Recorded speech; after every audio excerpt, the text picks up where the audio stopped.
The NBA world will never cease to amaze us, and this week was not any different. A specific player really stunned us in the last game week. Kyrie Irving really made a statement in his past game. What did he do exactly? What should we expect from the star himself? Could he even be the next Hall of Famer? Stick around to find out all this and more from the world of basketball. First up, Kyrie Irving stuns the NBA world with an incredible career high. Kyrie Irving is on fire. Irving scored a career-high 60 points, most in the Nets' NBA history, to lead Brooklyn to a 150-108 victory over the Orlando Magic on Tuesday night. Irving shot 20 for 31, including 8 of 12 on three-pointers, in 35 minutes. He made 12 of 13 free throws in matching the highest-scoring game in the NBA this season, done just a night earlier by Minnesota's Karl Anthony Towns against San Antonio. The night after Karl's Towns had an incredible performance, and then to have Kyrie do it the next night? The league is in an amazing place right now. Teammate Kevin Durant said, "We're seeing a lot of talent displayed every night, and this was one of the elite ones." Irving and Durant became the first teammates in NBA history to post 50-point performances in consecutive games. Durant scored 53 points in a win against the New York Knicks on Sunday. Kyrie is looking very promising, even a possible rival to various NBA records. Well, what should we expect from him for the rest of the season? Irving is still a part-time player and is only eligible to play road games for the Nets due to the New York City's vaccination mandate. That means he can only feature in 3 of the Nets' last 12 games to close out the season, barring a change to the city's vaccine mandate. As things stand, the Nets will likely finish in the play-in spot and will need to play extra games for the 7th or 8th seed. Despite coming into the season as championship favorites and starting hot, they fell off after losing Kevin Durant due to a knee injury for an extended period. Although the Nets have one of the most lethal offenses in the league, their chances of winning the championship are slim, especially because Irving will not be available all of the time. Even during the playoffs, he will not be available to play home games, making their campaign a lot more challenging. Regardless, the Nets can count on Irving to produce when he's on the floor. He's been sensational in the 19 games he has played in so far, relieving Durant of some of the scoring burden. The guy is clearly talented, but why do people consider him a second-pick player? Kyrie is a very talented player, as already established by his various stats over the few games he's played. But that's just it. He has played very few games despite his immense talent. This has mostly been because of his inconsistency in and off the pitch. Even famous media personality Stephen A. Smith has something to say about the star.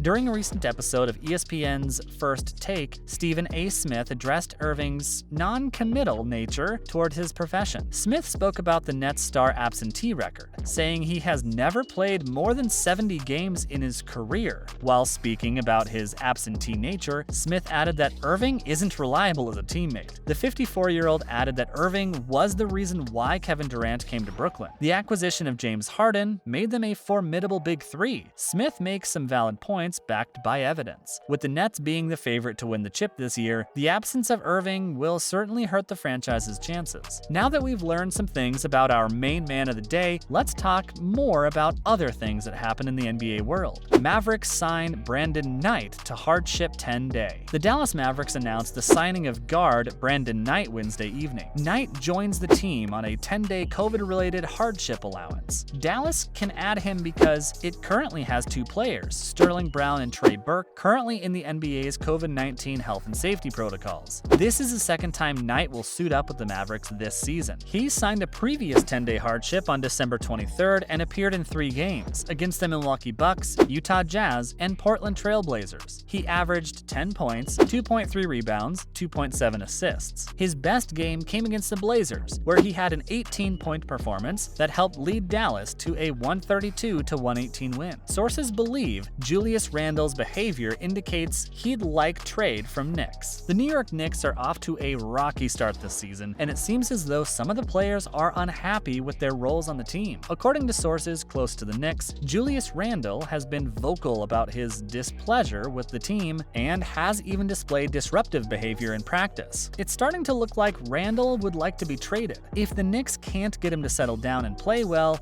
they may end up parting ways with him before the trade deadline. David Roddy declares for NBA draft, leaves open possibility of staying at Colorado State. After one of the best seasons in recent Colorado State men's basketball history, David Roddy is testing the NBA waters. The junior forward announced Tuesday on social media that he would be declaring for the 2022 NBA draft, but Roddy did leave the option open to return for his senior season with the Rams. Roddy is coming off a year in which he helped lead the Rams to the NCAA tournament for the first time since 2013, as CSU also earned its highest seed in the program history, number 6. The Rams lost to Michigan in the first round. The Minneapolis native was named Mountain West Player of the Year by both the conference's coaches and media. Roddy averaged 19.2 points and 7.6 rebounds while shooting over 43% from three-point range. Celtics, 76ers declined to say whether all players meet current vaccine rules in Toronto. According to Tim Bontemps of ESPN, players must be considered fully vaccinated against COVID-19 to enter Canada for matchups in Toronto. While the Heat and Milwaukee Bucks told ESPN their squads are fully vaccinated, both the Boston Celtics and Philadelphia 76ers declined to comment on the matter. Toronto would face Boston if the playoffs started today. There's currently no indication Canada will change its guidelines by the time the regular season ends on April 10th. Canada considers individuals fully vaccinated against the coronavirus when they're at least 2 weeks past the second shot of a 2-dose vaccine or 2 weeks past the 1-dose Johnson & Johnson vaccine. Assuming the Raptors host a playoff game 3 weeks from now, unvaccinated players have about 7 days to rectify the issue to be eligible to enter Canada. Notre Dame's Blake Wesley enters 2022 NBA draft. Notre Dame Fighting Irish basketball player Blake Wesley has announced that he will be entering the 2022 NBA draft. The 6'4" guard from Orlando, Florida is coming off his sophomore season in which he averaged 13.8 points, 3.5 rebounds, and 3.2 assists per game. Wesley had previously announced his intention to enter the draft, but he has now decided to go through with it. After talking with my family and coaches, I've decided to enter the 2022 NBA draft, said Wesley. I'm grateful for the opportunity to pursue my dream of playing in the NBA, and I cannot wait to see what the future holds. Wesley is considered a borderline first-round prospect, and he could potentially rise in draft rankings if he has a strong pre-draft workout. He's known for his shooting ability, as well as his playmaking skills and defensive toughness. Black women don't just want to cut their hair off. Draymond Green offers his insight on the Will Smith-Chris Rock Oscars debacle. In light of the #OscarsSoWhite controversy, Draymond Green offered his thoughts on the matter in an interview with The Undefeated. He said that black women don't just want to cut their hair off and that they should be appreciated for their natural beauty. This quote sparked a lot of discussion on social media. Draymond's comments resonated with a lot of people, and many agreed that black women are often underrepresented in the media. His message was clear and concise, and it generated a lot of positive attention for both him and his brand. Trending in a good direction, Steve Kerr gives the latest on Steph Curry's foot injury rehabilitation. In an interview with reporters Wednesday, Golden State Warriors head coach Steve Kerr provided an update on the rehabilitation of superstar guard Steph Curry's injured right foot. Kerr called the rehab process ongoing and said that the reigning MVP is trending in a good direction. Curry, who suffered the injury in late March, had been making good progress in his rehab up until last week when he suffered a setback. Kerr said that the team is taking a cautious approach with Curry's rehab and that they don't want to rush him back. He's had some good days and some bad days, Kerr said of Curry's rehab. We're just kind of taking it day by day and seeing how he responds. Kerr also provided updates on the health of other Warriors players. Forward David Lee, who has been out since early March with a hamstring injury, is close to coming back and should be available for the Warriors' playoff run. Forward Harris Barnes, who suffered a mild ankle sprain on Tuesday night against the Utah Jazz, is considered day-to-day. And there you have it, guys. Thanks for watching.